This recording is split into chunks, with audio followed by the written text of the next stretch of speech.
welcome to Special Stage and round 6 of the Britpart All-Wheel Drive Championship here at Sweet Lamb. But first, let's catch up with all of the action from round 5 in Norfolk. Round 5 of the championship heads to Norfolk and the Oliver Arnold Contracting and Quinto Crane and Plant Hire sponsored event. And with plenty of regulars and visitors to the championship present, it looked like there would be plenty of action this weekend. On to the first couple of runs, and it will be Chris Bird taking the early lead. Not the big advantage he has had on previous events, this time only 7 seconds.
Oliver Arnold, it will be second.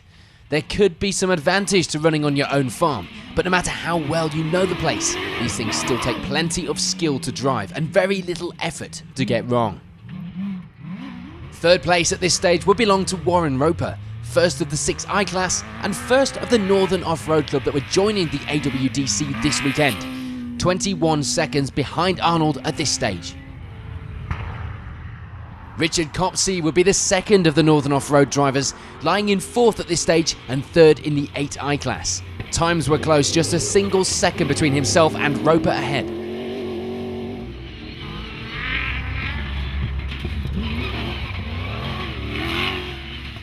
Fifth place at this stage will be Scott Whitmore, just outside the top of the 8i class in 4th. 1 minute off the leader, but he would need to find a few more seconds a run from somewhere to change that. 9 seconds would be the difference between Whitmore and 6th place Bruce Tigwell. 5th in the 8i class at this stage and setting exactly the same time on his first and second runs this morning. Carl Gudgeon makes a good start to the event in the Mini, leading the way in the 7i class in 7th overall. A slight improvement over the second run of the day, but that would need to be increased if he was to advance up the results.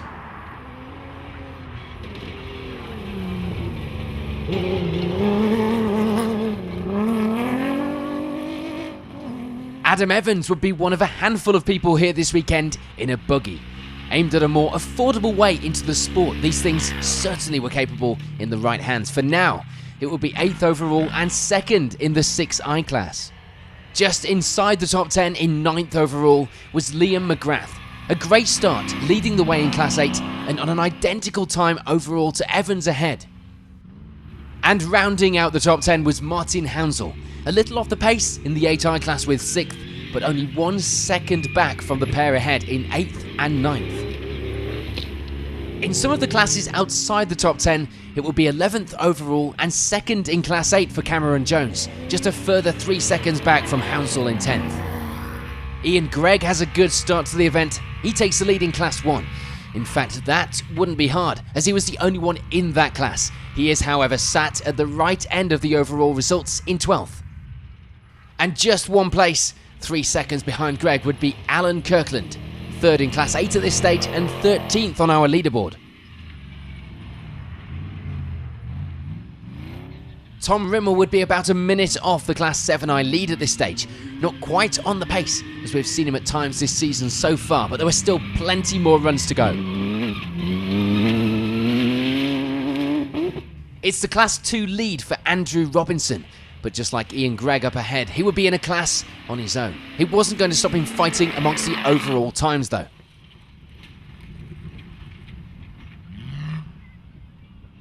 Dan Lang leads the way in Class 4. He did have competition, and thankfully at this stage, they were all behind him. This man, Steve Llewellyn, would be his closest competition, just 4 places back on the leaderboard, second in the class. 27 seconds the difference at this stage. Justin Brooks squeezes himself into the results in the middle of the Class 4 battle, a little way down on his Class 6I rivals, mainly due to spending 2 minutes of the first run on his side. Once the car was back on its wheels, he was putting in some competitive times though. And just below Brooks on the overall results was Ocean Riley, third in the Class 4 race and just 19 seconds back from Llewellyn in the class up ahead.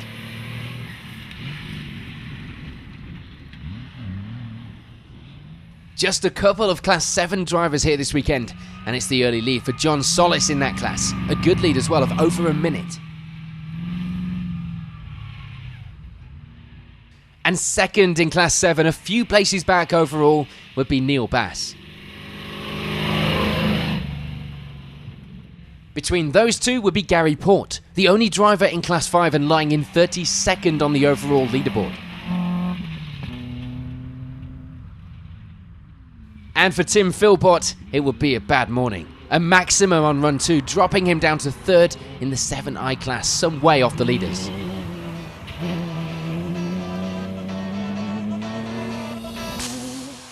So with 2 runs down, let's take a look at the results at the top so far.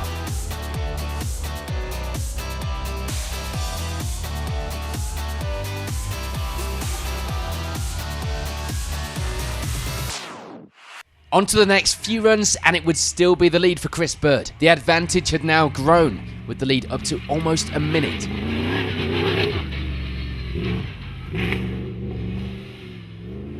This would be due in part to the loss of Oliver Arnold from the top of the results.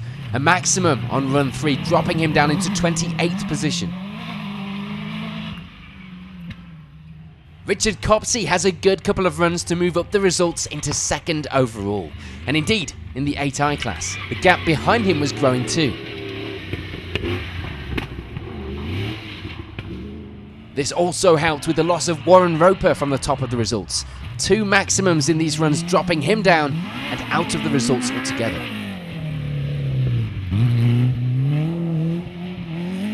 A move the right way up the results in these runs for Dean Gibbs, jumping all the way from 14th place into 3rd, and with it taking 3rd in the 8i class of course as well at this stage. Bruce Tigwell continues a steady run, gaining a few places due to the loss of a few up ahead, and ending run 5 in 4th place overall and in the 8i class too. Carl Gudgeon also gains those 2 places with the loss of a few drivers up the leaderboard. No change to the class though, maintaining the 7i lead at this stage from 5th place. And there's no change in pace for Adam Evans. But of course, with the loss of Warren Roper, it meant that he inherits the Class 6i lead now.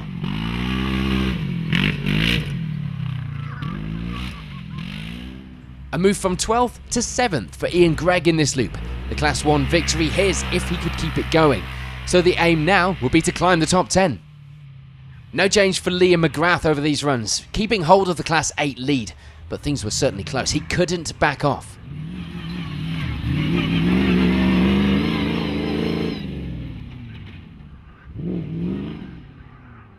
He would have 9th place Alan Kirkland to watch over his shoulder for. Just 4 seconds separating the pair now with only a few runs to go. And rounding out the top 10 now was Alex Day, climbing up the results to take that position and 3rd in Class 8 at this stage. Tom Rimmel gets a little closer to where he would expect to be on the results, moving up to 12th overall and lying 2nd in the 7i class.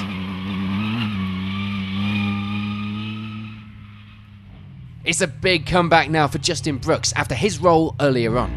He moves right back up the results to 13th place, 2nd in the 6i class. It's 5 places gained for Andrew Robinson, of course the only one in Class 2, but the eyes would be on trying to get close to the top 10.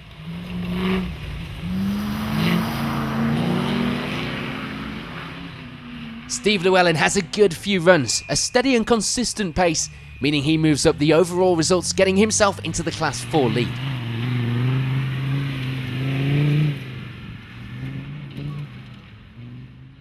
This would be helped by problems for original class leader Dan Lang, a maximum on run 3 dropping him down the results and into 3rd in class.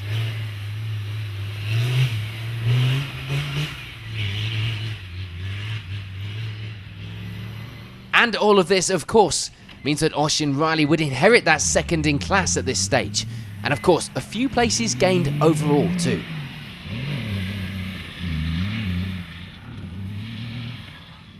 No change for John Solis in this loop, still leading the way in Class 7 from 24th overall now.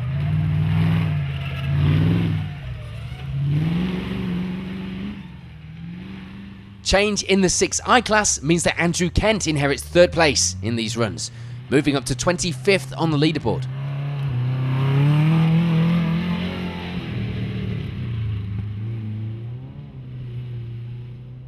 No change, of course, for Gary Port, still the only crew in Class 5, so that was his, now moving up to take 25th overall. And for Neil Bass, it will be 2nd in Class 7 at this stage, just as he had been all morning, but with a few places gained overall to take with him into the final few runs. So with just 3 more runs remaining, the results at the top look like this.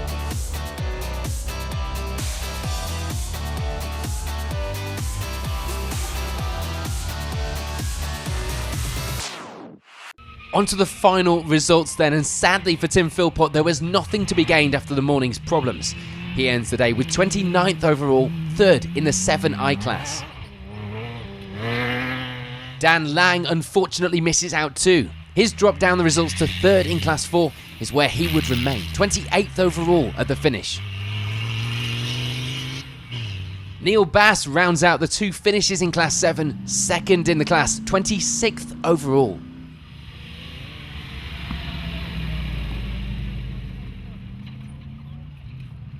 And Gary Port keeps things going to the finish to pick up that Class 5 award, 25th on the leaderboard.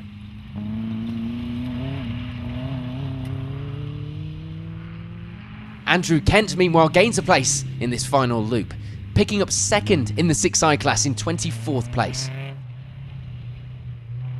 A good run this weekend gets John Solis the Class 7 trophy, just 1 place gained in the final loop to take 23rd. And for Oisin Riley, it will be 20th overall, a result which gets him 2nd in Class 4. And just above Riley, still in the lead of the class, was Steve Llewellyn, just 1 minute separating the top of the class at the end of 8 runs.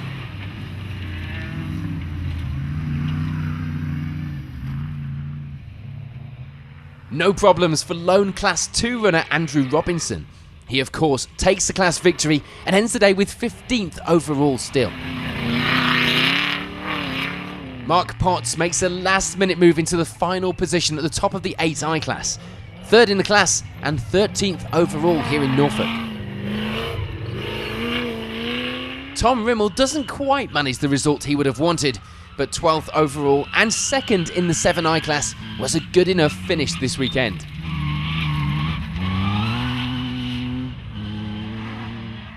Alex Day just drops outside the top 10 at this stage into 11th. Still good enough to take 3rd in Class 8. Rounding out the top 10 would be Liam McGrath, just rounding off the top of the results and lying 2nd in Class 8. It's a good finish for Justin Brooks considering the time loss on run 1. He finishes the day with 9th overall and the 6i class victory.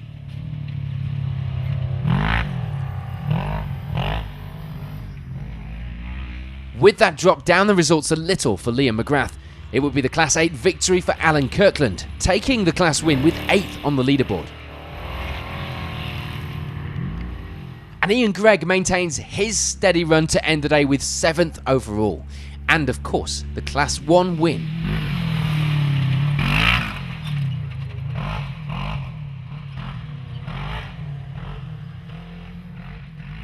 Sadly, there'd be a little time lost for Dean Gibbs in this loop, stepping down from the podium places and into 6th place.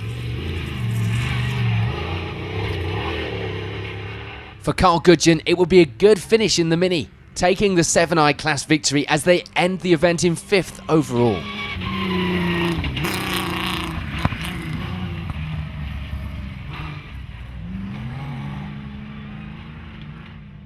No change in 4th, Bruce TIGWELL remaining in that position and sitting just outside the podium places to take the 8i class win. On to those podium places then, and it will be 3rd for Adam Evans, a great result this weekend.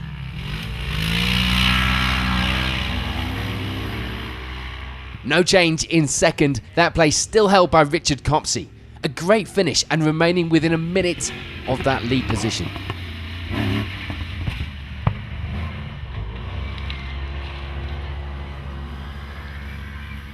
And no change in that lead place either, with Chris Bird taking victory once again. He didn't have it too easy this weekend though, with a handful of others getting close on the timesheet, but for now it was another victory to add to the collection.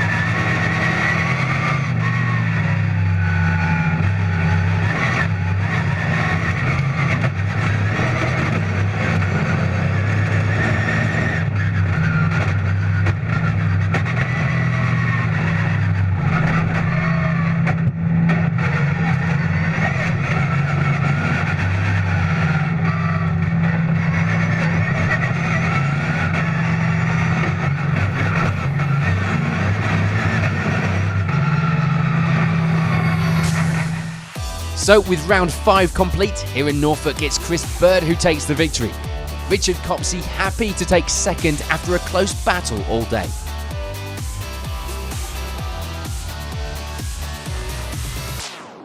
So Chris Bird continues his seemingly unstoppable winning streak in Norfolk, but can he keep it up for round 6?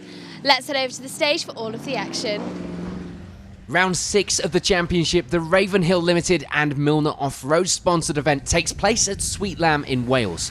Home to events of all kinds, including playing host to the world's best in the WRC in a few months' time for Wales Rally GB. But for now, it's the AWDC.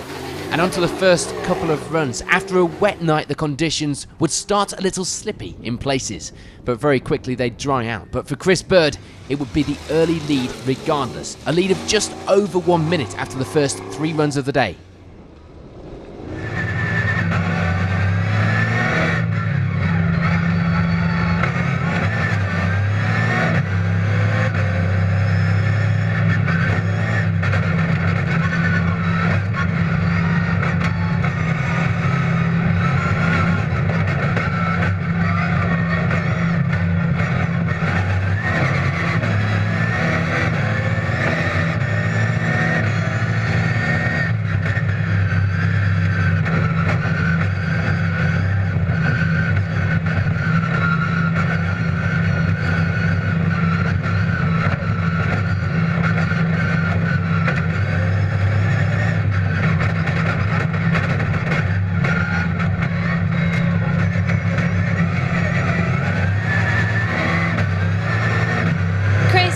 Champion, you're having a pretty good season and you're looking very quick out there again today. Yeah, it's a shame as once again Rick and Andy not here. Andy's got engine problems. I don't know what happened to Rick yesterday.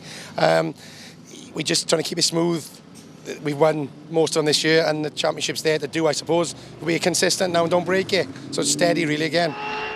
Gordon Monaghan makes an occasional appearance in the championship once again. Sweet Lamb being one of his favourite venues, and it was showing, with 2nd place at the end of the morning's runs.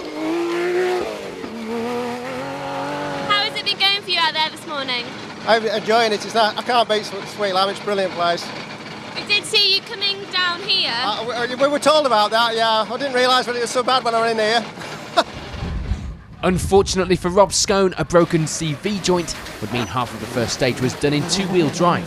But thankfully, the times didn't take too much of a knock, lying in 3rd place for now, 2nd in the 8i class.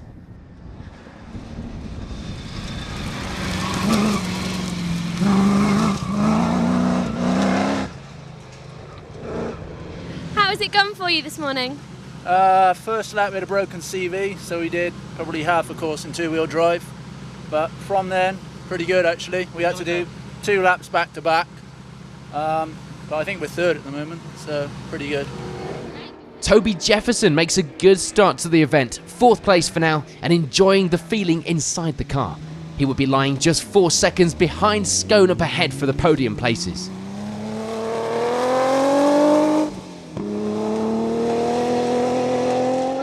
It's all right, very good, really. The course is 5 miles long, and as you can see by the weather, that's been fortunate to us.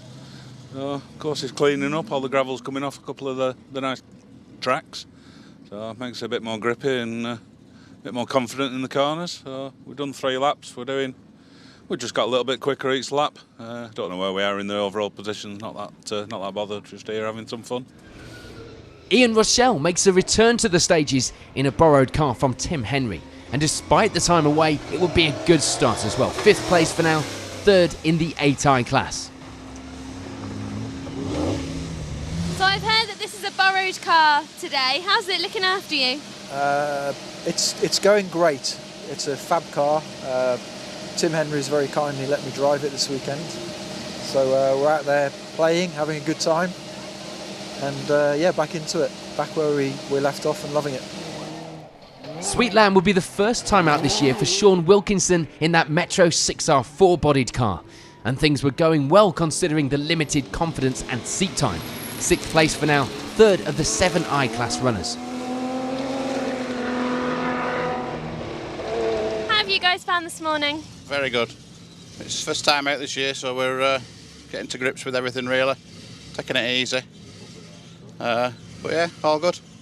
There's some very quick sections out there. Are you concentrating on keeping it on the gravel? Yeah, it's very scary coming down the hills. A bit too nervous for me just yet. We'll get into it by the end of the day, I'm sure. 4th place last time out would be a good boost going into this round for Bruce TIGWELL. For now, it will be 7th, but with the course starting to clear off a little of the loose gravel, the times were starting to improve. Yeah, it's very marbly and slippery, but it's it's good fun. Have you had any scary moments? I had coming down that hill over there. There was a couple of really big holes, and we bent a wheel, but the tyre stayed up, thank goodness. So we were all right. But yeah, no scary moments so far, but that was a bit of a bump. Yeah. We'll leave it. Oliver Arnold had his problems last time out, and that would unfortunately be the same here, going off on the very first corner and getting 2 punctures.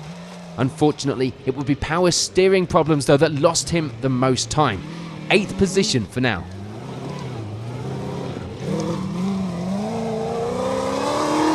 A small issue with overheating was causing a little worry for Jason Elphick, but he would get the car through the stage and have a look in service. It wasn't causing a problem at the moment, and he lies in 9th place.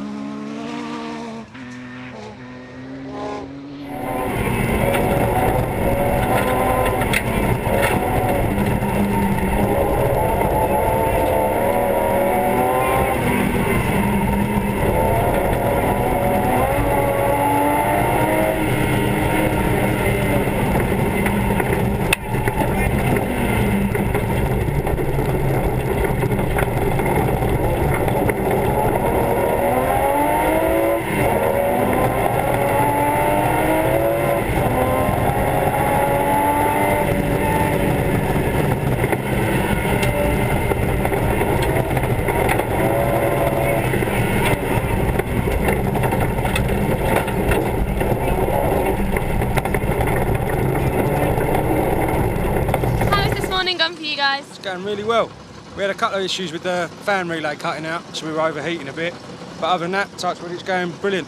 Going really well. Tom Rimmel wouldn't be happy with the start this morning. A little slower than he'd wanted, but it was a better start than last time out. He ends the morning rounding out the top 10.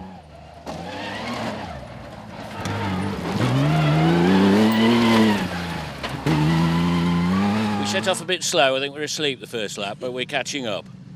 Are you enjoying the fast pace out there? Yeah, very quick. It's very quick track. It's ideal. Bit slippy in places, but yeah, good fun. Mike Coward sets a good pace in Class 8. Having not been out for a little while, it was a steady start. The lead in the class just 6 seconds now. How has it been there for you this morning? Yeah, well, having a really good time. Seems to be sort of getting a bit smoother and finding our rhythm. We've had quite a break, so it's just nice to get back out and try and...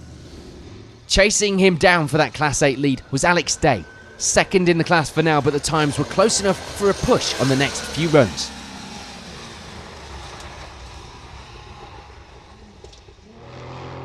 And for Rob Ball, it would be a steady start as he gets used to the course, settling into third place in the Class 8 fight, but with around a minute to make up on the class leaders.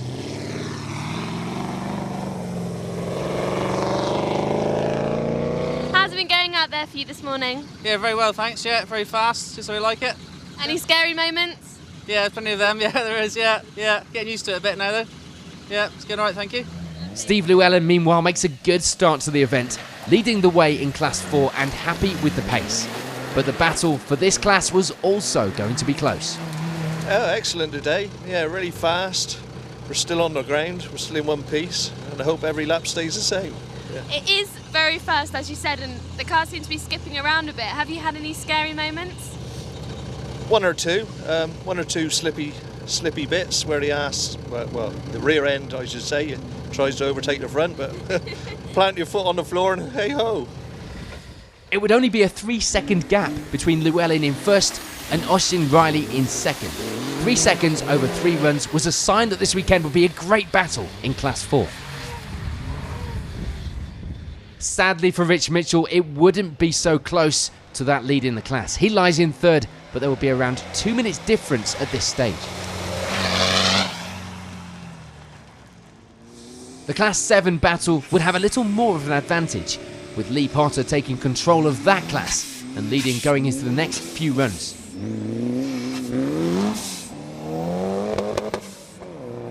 That lead would be over James Dennis, second in the class, 2 places back overall, and the times were getting a lot better in later runs.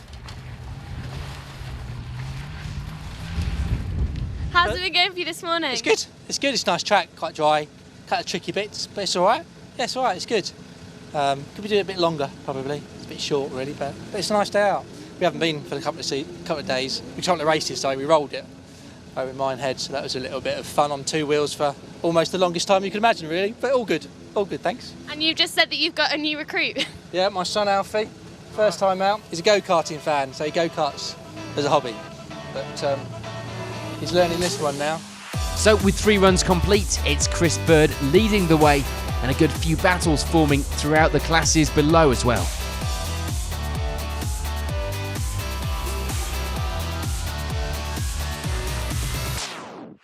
On to the next few runs, and there wouldn't be any change in the lead for Chris Bird, although there would be a scare in these stages when the internals of the exhaust collapse and the car loses power. Thankfully, not much time is lost and they still hold a minute's lead at this stage.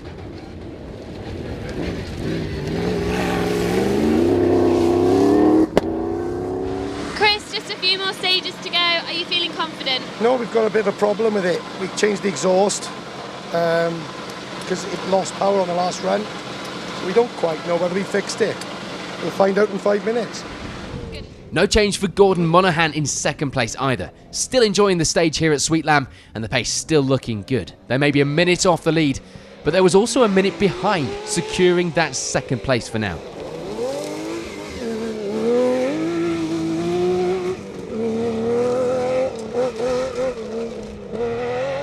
Not many stages left. How are you feeling?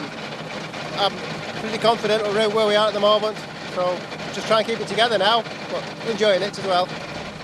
With the overheating problem sorted, it would be a more straightforward few runs for Rob SKONE, still remaining in third and of course second in the 8i class, but the times were still fairly close behind him.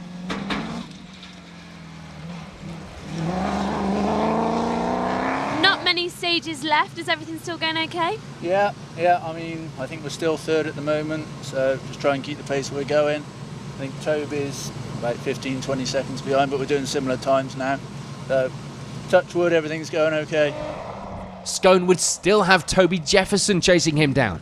The times were very close out there, but with 17 seconds separating them with 3 runs to go, would it be too much to expect a push?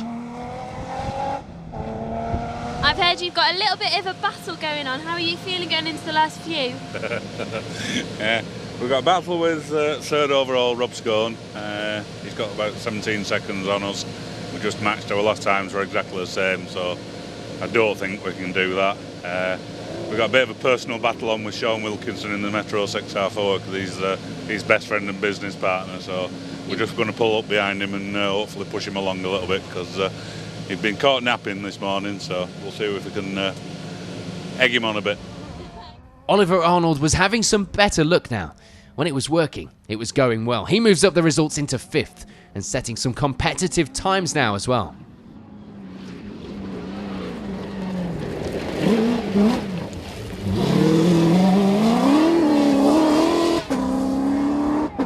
How has it been going for you this afternoon? You've been nipping in there and everywhere. We've sort of had a bit of a mixed day. We sort of decided to extend the course and go off-roading a bit more and got 2 punches in that, and we had power steering problems all day. But apart from that, when we're going, I think we're going quite well. But yeah, it's a lovely course, beautiful weather. What more do we want? Ian Rochelle would drop a place in this loop. A small crack to the diff mounting would cause a little backing off. But things were still going well overall as he lies in 6th place.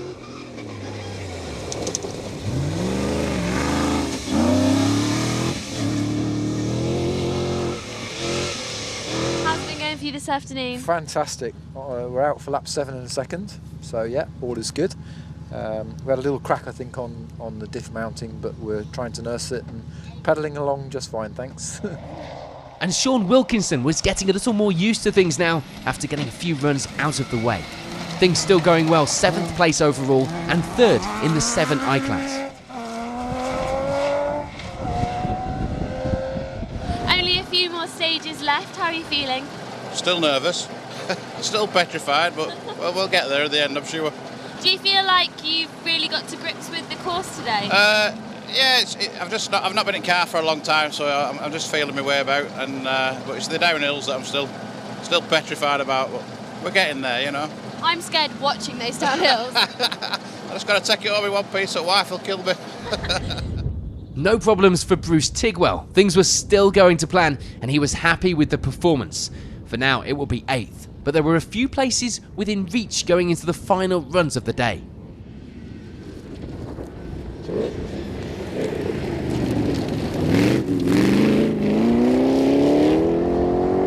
Just a few more stages to go. How are you feeling? All right, yes, getting into the swing of it now. Just getting into the swing of it and then you'll be done. Yes, true. Yeah, it normally happens. Are you pleased with the way everything's gone today? Yes, yeah, it's gone pretty well. It's very enjoyable driving, and yeah, just pace myself and yeah, hopefully get a decent result.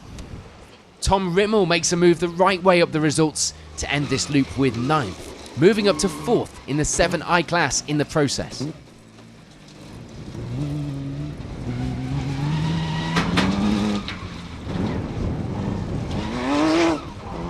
Just a few more stages to go. How are you feeling?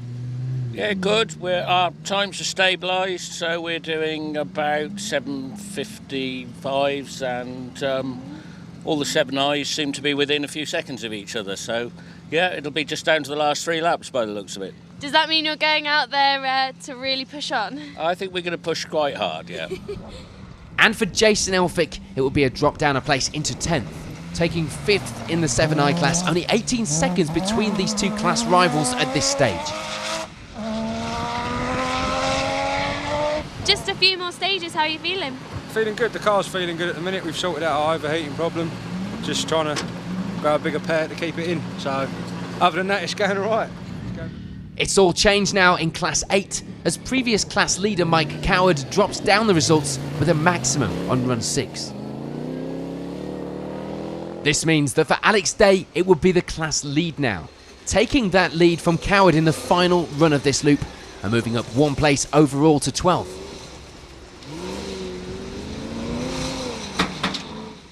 For Rob Bull, it will be a move to 2nd in Class 8. A small oil leak on the engine was something they would need to keep an eye on, but for now it wasn't causing them any problems.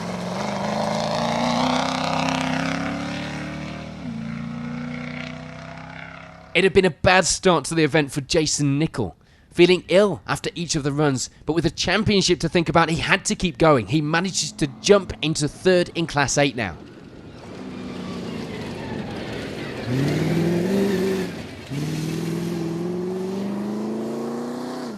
No change for Lee Potter, he still leads the way in Class 7. There will be 35 seconds of a lead as well going into the final 3 runs of the day.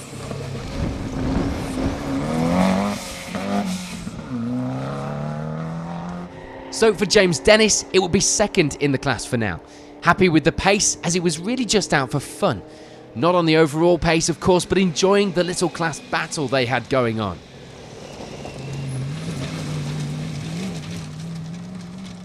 All change in Class 4. Previous third place Rich Mitchell has a great few runs to move up and take the lead in that class.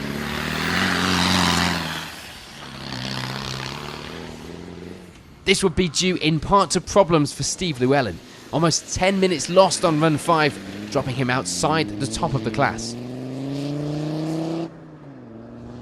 And change in the other class places too, as we lose Ocean Riley with maximums on the last 2 runs in this loop, meaning there's a step up to second in the class for Tony Rooney now.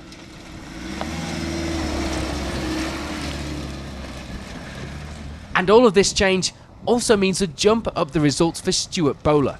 Happy to take advantage of the problems in the class and take 3rd place at this stage.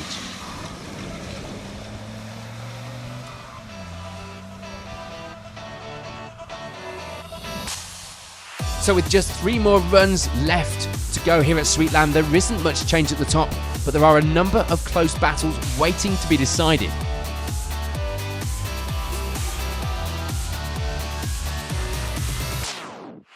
On to the final runs then, and there will be no change in the Class 4 battles. Stuart Bowler continues to round that out to the finish. And no change in 2nd place in the class either, with Tony Rooney keeping hold of that place into the final runs. Rich Mitchell has a good afternoon, time slowing a little in the final runs, but with a good lead in the class, he didn't have anything to prove.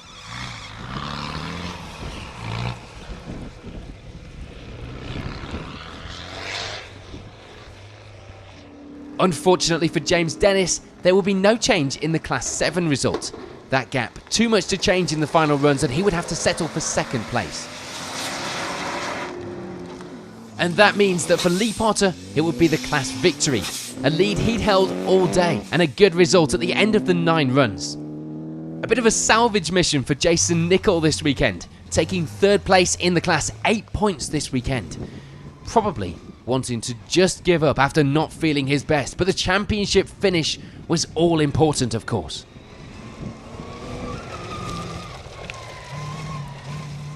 For Rob Bull, it would be 2nd in that class. No problems today, the times were good, but the fight this weekend just didn't go in his favour. That Class 8 victory would belong to Alex Day. A good run all day long, just chipping away a few seconds a lap from others in the class to eventually take the victory by just over a minute.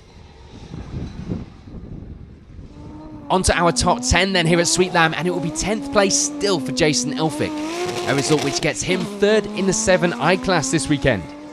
It's a successful day for Tom Rimmel, 2nd place in the 7i class after an event-long battle with Elphick, eventually coming out with a very slim 5-second advantage in that position.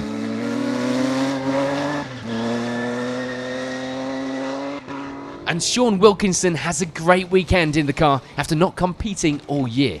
The Metro going well on this course, and he takes away the 7i class victory too.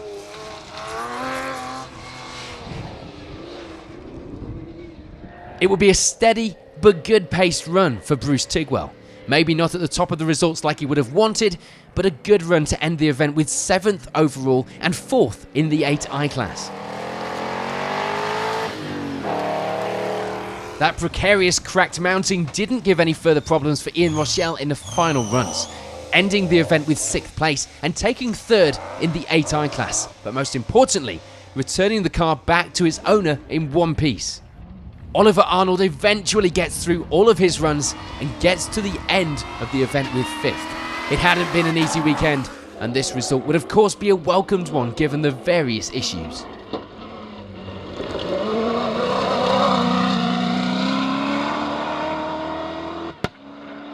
Sadly for Rob SKONE, it would be all change in the final runs and not in his favour. The penultimate lap would see him lose almost a minute, dropping him out of the podium places and into 4th. He does take the 8i class trophy though. So despite not thinking he would be able to challenge for that 3rd place, Toby Jefferson does indeed take the final step on the podium this weekend. A trouble-free and enjoyable weekend being rewarded with a great result.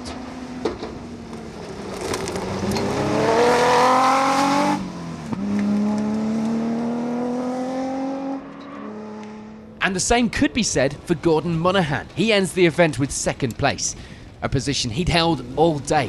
The course suited to the car and to the driver. And great to see Gordon back out competing in the AWDC again, even if it was just for an occasional visit.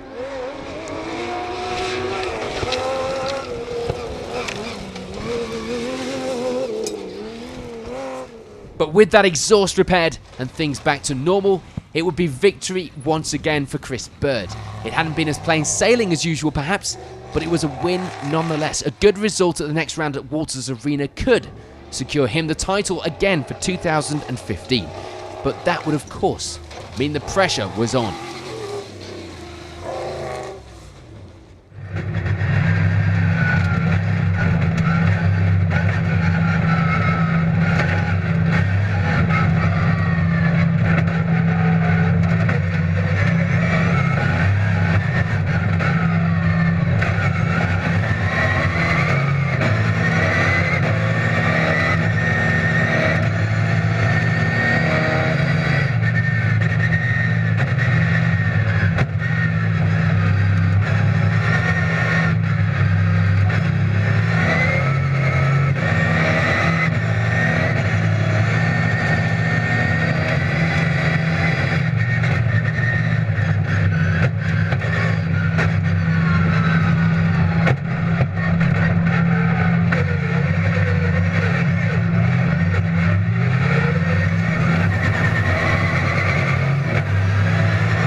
So before we chat to our winners, here's a reminder of the final results here at round 6.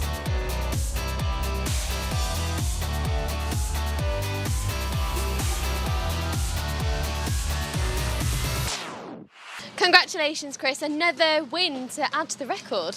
Yeah, we're having a good year this year. Apart from the hill rally, that was a bit of a disaster, but yeah, it's been a good year. But today didn't go quite as smoothly as other events. We had a puncher, we picked a puncher on the front and it was a back as well. We don't know what we hit something hard, and so we lost a bit of time on that one. And on the next lap then, the exhaust decided to fall apart internally and sort of lose all power. So put the spare exhaust on and off to go, and it was back up to performance then. But is this somewhere that you like coming to compete? Oh, this place is awesome. If they had every round year, I'd be happy. But I do like this place. This and Walters are my favourites. It's fast. It's it's nice on the car. You can do big drifts, and it's just lovely. Congratulations, 2nd place. You can breathe now. Thank you. That's a nice position to be in. We haven't actually seen you out much on the all-wheel drive this season, so you must be really chuffed to come out with that place. I am, yes. The car suits it here. I like it here. Weather's been nice as well. But I wanted to do a few more all-wheel drives this year, but circumstances have made it so I couldn't. So, yeah. A good result here today for you. Yeah, very. Weather's helped as well. Always makes for a better event. Yeah, I don't really know where we are in the results. We've only just finished, so there's a few people still racing around, so we don't really know where we are. But thoroughly enjoyed it, and that's really what we're here for. So Chris Bird takes another win here at Sweetlam. Join us for the next programme where we will have the final 2 rounds of the championship, and we will find out who will be crowned the Britpart 2015 champion.